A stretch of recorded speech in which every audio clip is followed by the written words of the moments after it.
अस्सलाम वालेकुम। जिस तरह आप लोगों को मालूम है कि 22 नवंबर को अहलियान बगन पर कौम बगन पर एक क़यामत गुज़र गई। बहुत बड़ा सानहा था।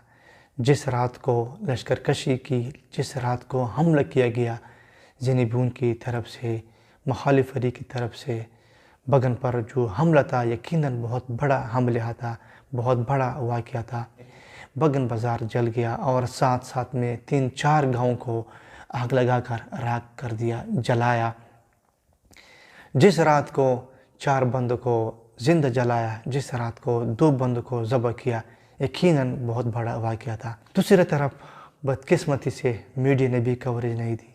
बदकिस्मती से ताहाल खैबर पख्तूनख्वा हुकूमत ने भी मज़म्मती बयान जारी नहीं किया और न तज़यीती बयान जारी किया। अहले सुन्नत को इंसाफ चाहिए, यही इंसाफ चाहिए कि कम से कम मीडिया कवरेज देता, वज़ीर आला या गवर्नर खैबर पख्तूनख्वा आता, तज़यीत करता, कोई मज़म्मती बयान जारी करता, लेकिन ताहाल नहीं आया। और जो लोग खुद सोशल मीडिया पर आवाज़ उठाता है, अपनी मज़लूमियत की आवाज़ उठाता है, उसको भी टारगेट किया जाता है, उसको भी धमकियाँ मिलती है। अगर ज़िला कुर्म में अमन लाना चाहते हो तो दोनों फरीक को चाहिए कि वो अपना बड़ा असलहा हुकूमत के हवाले करें।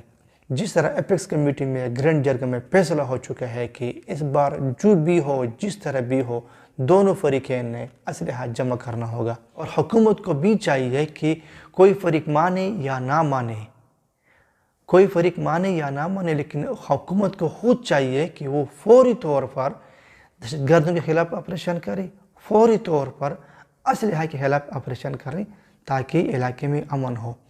इससे पहले जो मसला है, मसले को मसला समझकर हल करना भी ज़रूरी है। जो मरी में माहिदा हुआ था, मरी माहिदा, उस पर भी अमल ज़रूरी है कि उस पर भी अमल हो।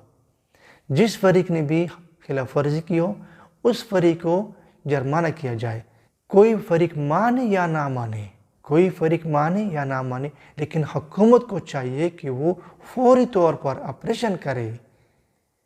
हाँ, वो अपर कोरम में हो, लोअर कोरम में हो, सेंट्रल कोरम में हो, हुकूमत को चाहिए कि वो फौरी तौर पर ऑपरेशन करे। जिसके पास टेररिस्ट है, दहशतगर्द है, उसके खिलाफ भी ऑपरेशन करे। जिसके पास जदीद असलहा हो, बड़ा असलहा हो, उसके खिलाफ भी ऑपरेशन करे। उसमें डरने की क्या बात है? हुकूमत को भी डरना नहीं चाहिए, वो भी फौरी तौर पर ऑपरेशन करे, और दोनों फरीक़ैन को भी नहीं डरना चाहिए। इसमें डरने की क्या बात है? हाँ, आपके पास असलहा है, असलहा जमा करे, कोई फरीक भी हो, उसमें तो डरने की कोई बात नहीं है। दोनों को चाहिए कि वो असलहा हुकूमत के हवाले करे। जिसके पास भी टेररिस्ट हो, दहशतगर्द हो, वो भी हुकूमत के हवाले करे। इसमें डरने की क्या बात है? हाँ, आप धरने दे रहे हो कि रास्ते खोलो, इस रास्ते खोलने के लिए धरना ना दो, धरने दो बेशक इस शर्त पे दो कि आप हुकूमत आ जाए, ऑपरेशन कर ले। इसके लिए धरना ज़रूरी है, इसके लिए एहतजाज ज़रूरी है। अगर आप धरना देते हो कि अमन हो, तो अमन के लिए ज़रूरी है कि असलहे के खिलाफ ऑपरेशन करें। इसमें डरने की क्या बात है? दोनों फरीक को चाहिए कि वो फौरी तौर पर फैसले को मान लें, हुकूमत को असलहा दे। ज़राए के मुताबिक, सोर्स के मुताबिक एक फरीक ने मान लिया है, बेशक हुकूमत आए, असलहा और टेररिस्ट के खिलाफ ऑपरेशन करे, लेकिन दूसरे फरीक नहीं मान रहा है। हुकूमत को चाहिए कि कोई फरीक माने या ना माने, आपको चाहिए कि आप फौरी तौर पर जाए, ऑपरेशन करें, बगैर पूछे ऑपरेशन करें।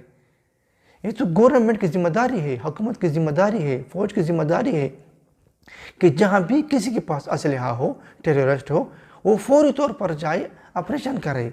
अगर हुकूमत को अमन चाहिए तो सबसे पहले ऑपरेशन करे, और साथ साथ में अहलियान बगन का जो नुकसान हो चुका है उसका इज़ाला किया जाए।